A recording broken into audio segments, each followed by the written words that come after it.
What brings you to this dump site? Change the scenery? Yeah, that's what I was after too. Only it wasn't the landscape I got sick of. At least there aren't as many of them up here. Seems like everywhere you go, humans are getting to be an endangered species. By the mid to late 23rd century, the Earth finally had reached some semblance of utopia and had risen above the petty squabbles of historical events. Well, here's one thing you can be sure of, mister. Leave any bigotry in your quarters. There's no room for it on the bridge. Do I make myself clear? You do, sir. Well, mostly. There would be elements that were still racist within Starfleet, but most of them were tamped down or individual cases. This trend continued as a norm into the 24th century, where Starfleet officers, and indeed most of humanity as a whole, lacked internal biases against others.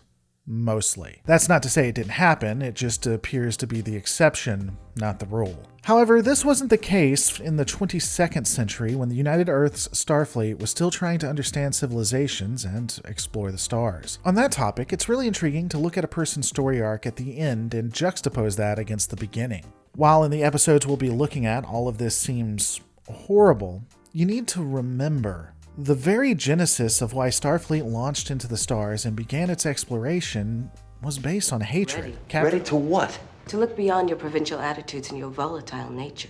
Volatile? You have no idea how much I'm restraining myself from knocking you on your ass. Captain Archer's disdain and mistrust of the Vulcans spurred the United Earth to launch its first Warp 5 vessel and engage in diplomatic relations with another hostile race. Throughout the series, this bigotry would lead into issues between the governments of the Vulcan Ascendancy and the United Earth. The two would have problems that resulted in their alliance being temporarily halted from time to time. However, time would do its thing, and the understanding of the Vulcans and what they had to endure, along with seeing how missteps in the galaxy result in grave repercussions, created a camaraderie for Captain Archer, as well as Starfleet Command. Just remember, Captain Archer and some of his crew were just as bigoted as the people we see in Terra Prime, as well as demons. The reason we see changes in Captain Archer and others is because these events impacted him. These relationships and direct interactions showed him how he was wrong. The nuances of understanding what was really happening and why governments, and indeed people, are making the decisions that they are, is lost to the greater population. For the wider populace, it's not as complicated. From a citizen of the United Earth's point of view, it really was quite simple. The Earth made first contact with the Vulcans, who held them back, and then, maybe due to this, the Xindi arrived with a weapon and killed tens to hundreds of thousands of humans, and almost completely destroyed the Earth. Truth be told, it did seem like the immigration of alien species and the interactions with their governments was severely hurting humanity overall, at least for the uneducated. It would be no surprise that a group like Terra Prime was able to worm its way into the public, and even Starfleet, and slowly but steadily start to gain support. 7 million people wiped out by aliens. Did the Xindi even apologize? No. Did our government ever demand an apology? No. And where are the reparations for the families of those 7 million? And now those same leaders want to form a coalition with Tellarites, Andorians, Ragyelians, Coridonites, and Vulcans. Vulcans who not too long ago massacred 45 humans working at the Earth Embassy. The arguments by Terra Prime apologists were appealing, even to moderates. I mean, look, yes, there are some extreme elements of Terra Prime that want to kill or harm aliens and take their planets. Those people are obviously idiots, but they're not wrong that alien species hurt humanity. These people are literally coming to Earth and killing us. I mean, hell, Starfleet shares our coordinates with every species they come across. Does that sound smart to you? And these aliens, they're even stealing our jobs. Did you hear that the executive officer is a Vulcan and the chief medical officer is a Denobulan of Starfleet's first Warp 5 vessel? Because when humanity wants to explore the stars, what do? We send aliens to do it for us. Screw letting humanity do its thing and explore. Am I right? I've stated this quite a bit, but it bears repeating. The most effective, radical, racist, bigoted, misogynistic, hateful arguments, regardless of if they come from the left-leaning masses or the right-leaning masses, are most effective when they have a kernel of truth in them. And no is a word that Starfleet better get used to hearing from now on. Because up until today, it's always been yes, hasn't it? Yes, go right ahead, roam the stars, yes. Inform potentially hostile species of the whereabouts of Earth, yes, and trust the entire future of our world to non-human creatures who don't even feel like we do. Terra Prime discussing how sharing the coordinates of Earth to everyone is going to create issues isn't wrong. I mean, the Xindi certainly had no problem finding Terra after all. And also, how allowing diplomacy with alien species is going to cause some harm to humanity. These aren't really debatable facts. We see them happen. But it's really sad to me that they never take the time to address those concerns and discuss the positives. Now, fret not, I'll get into that more later, but let's continue for now. The whole reason for even getting into this piece is to show how some people can become useful idiots for Terra Prime. Because even in the episodes we observe, as I said, Enterprise's demons and Terra Prime, people have been, and even still are, useful idiots for the terrorist organization. Hell, the man who orchestrated the entire creation of the coalition of planets who's trying to get it together was a part of the terrorist group. I can only imagine if the masses found out. I mean, that would be a canceling that Lindsay Ellis had not experienced. But that kind of belies the problem with this terrorist organization and goes back to nuance. People will see something, think that it's positive, and join it. And if there's no arguments given to why it shouldn't be joined, they'll think they're right. They like the surface level but may not understand the undertones. And then, after they've done this, even if they realize they're wrong, forever and always it will be a mark on their character. So we've kind of discussed why someone might want to join Terra Prime, but let's look at their arguments a bit more in depth. A new era is at hand.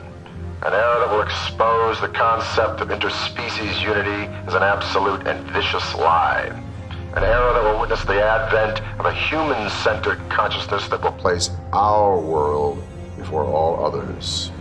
As I've mentioned, the introduction of aliens has seemingly caused problems with immigration, with safety, and purity. Let's address that last piece first. Whether we are in the real world or in the fictional universe of Star Trek, I don't understand the need for purity. Any diseases or malformations, while they can be found in larger quantities depending on certain phenotypes, exist in all humans. Likewise, this holds true for the Trek universe among the other species as far as I can tell. There is no evidence that mixing of various DNA leads to a net negative or a bad quality of life. It's possible to have traits added or diminished based on the pairings, of course. So, for instance, a betazoid and a human who breed may result in offspring that has telepathic abilities, but they're diminished compared to a full-blooded betazoid. That's neither good nor bad, though. It just comes down to a trait preference. And to really just put the cherry on top, there's nothing inherently good about being human, and likewise, there's nothing inherently bad about being betazoid or Vulcan. Purity is just arbitrary.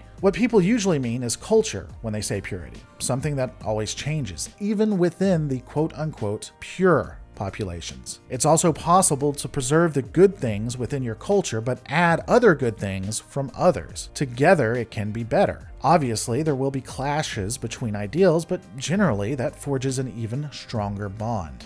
When looking at safety, it's true that there was a Xindi attack, and this was likely because humanity was very open about giving coordinates to their planet. Starfleet was too friendly, but it's possible to do what Starfleet did, but just take it more slowly. And when you look at it, the Vulcans never really wanted to subjugate humanity. They wanted to help. And in fact, Vulcan fleets are some of the reasons that Earth was never invaded. The coalition of planets, when you look at it through science and logic, will actually protect humanity more than harm it. As for immigration, well, that goes both ways if done right. You can have jobs anywhere you want, there or here, and having more people means that you'll need more services. It's possible that some sectors will be inundated with more workers, but that just means that other sectors open up. Especially in this age when you can really go and be more than what you can in the real world. But all of this lies my frustrations with the 2 Enterprise episodes. I don't feel like they ever really address this to any detail. They never go up against the villain and really debate his point. The only reason we know he is wrong is because he is fighting the protagonists, and that just means you side with the heroes because the show tells you to. That's bad storytelling. The best way to really address the concerns are to get to the base of it. It goes to a discussion.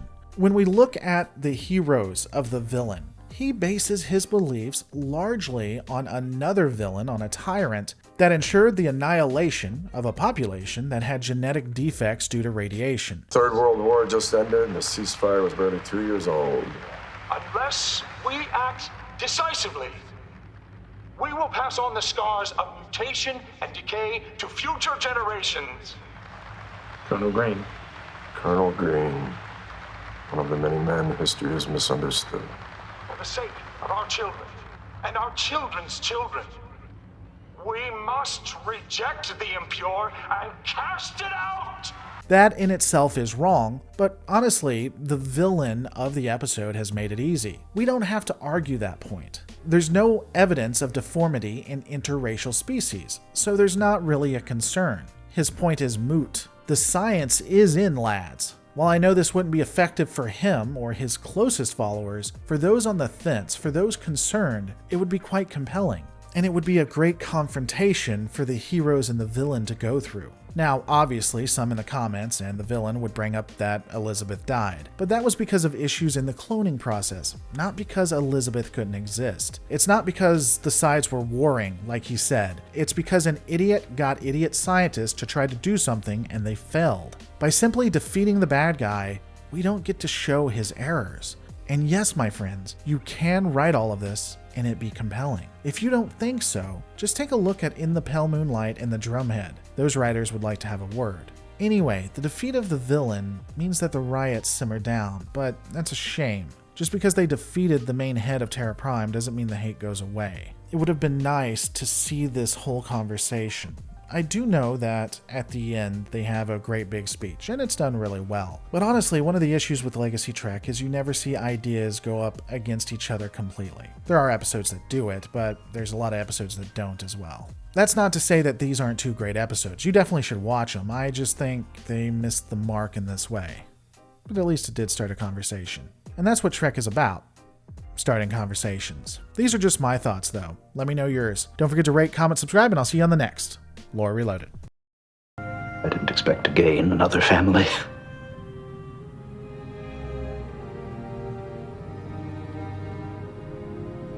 It hurts as if she were my own child.